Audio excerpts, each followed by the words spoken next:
ನದಿ ಅಪಾಯದ ಅಂಚಿನಲ್ಲಿ ಹರಿಯುತ್ತಿರುವ ಪಂಚಗಂಗಾ ನದಿ.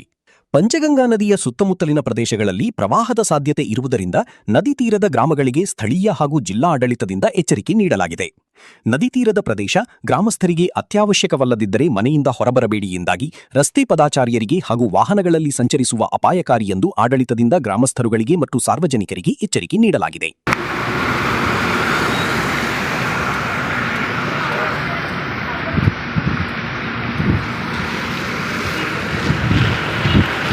ಪಶ್ಚಿಮ ಮಹಾರಾಷ್ಟ್ರ ಹಾಗೂ ಗಡಿಭಾಗದಲ್ಲಿ ಸುರಿಯುತ್ತಿರುವ ಭಾರೀ ಮಳೆಯಿಂದ ಪಂಚಗಂಗಾ ನದಿಯ ನೀರಿನ ಮಟ್ಟ ನಿರಂತರವಾಗಿ ಏರುತ್ತಿದ್ದು ನದಿ ತೀರದ ಸುತ್ತಮುತ್ತಲಿನ ಗ್ರಾಮಗಳಲ್ಲಿ ಪ್ರವಾಹ ಪರಿಸ್ಥಿತಿ ಉಂಟಾಗುವ ಸಾಧ್ಯತೆ ಇದೆ.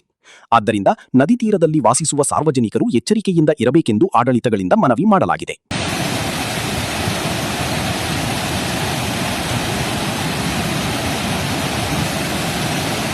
ನದಿಯ ನೀರಿನ ಮಟ್ಟ ಇನ್ನಷ್ಟು ಏರಿದರೆ ಕೆಲವು ತಗ್ಗು ಪ್ರದೇಶಗಳು ಹಾಗೂ ಪ್ರಮುಖ ರಸ್ತೆಗಳು ನೀರಿನಲ್ಲಿ ಮುಳುಗುವ ಸಾಧ್ಯತೆ ಕೂಡ ಇದೆ. ಇಂತಹ ಸಂದರ್ಭಗಳಲ್ಲಿ ನೀರಿನಲ್ಲಿ ಮುಳುಗಿರುವ ರಸ್ತೆಗಳಲ್ಲಿ ವಾಹನ ಚಲಾಯಿಸುವುದು ಅಥವಾ ಕಾಲ್ನಡಗೆಯಲ್ಲಿ ಸಾಗಲು ಪ್ರಯತ್ನಿಸುವುದನ್ನು ತಪ್ಪಿಸಬೇಕು. ವೇಗವಾಗಿ ಹರಿಯುವ ನೀರಿನ ಆಳದ ಬಗ್ಗೆ ತಪ್ಪು ಅಂದಾಜು ಮಾಡಿದರೆ ಗಂಭೀರ ಅಪಘಾತ ಸಂಭವಿಸುವ ಸಾಧ್ಯತೆ ಇದೆ. ನದಿ ತೀರದ ಗ್ರಾಮಸ್ಥರುಗಳಿಗೆ ಆಡಳಿತದಿಂದ ನೀಡಲಾಗುವ ಸೂಚನೆಗಳನ್ನು ಪಾಲಿಸಬೇಕು. ವದಂತಿಗಳಿಗೆ ಕಿವಿಗೊಡದೆ ಪ್ರವಾಹ ಪರಿಸ್ಥಿತಿಯ ಬಗ್ಗೆ ನಿರಂತರ ಮಾಹಿತಿ ಪಡೆದುಕೊಳ್ಳಬೇಕು.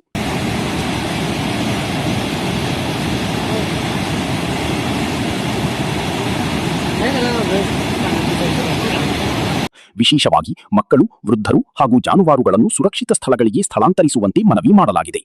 ಮಳೆಯ ತೀವ್ರತೆ ಮುಂದುವರಿದರೆ ಪರಿಸ್ಥಿತಿ ಇನ್ನಷ್ಟು ಗಂಭೀರವಾಗುವ ಸಾಧ್ಯತೆ ಇದೆ. ಆದ್ದರಿಂದ ಅನಾವಶ್ಯಕ ಪ್ರಯಾಣವನ್ನು ತಪ್ಪಿಸಿ ನದಿ ಪಾತ್ರದ ಸಮೀಪ ಹೋಗಬೇಡಿ.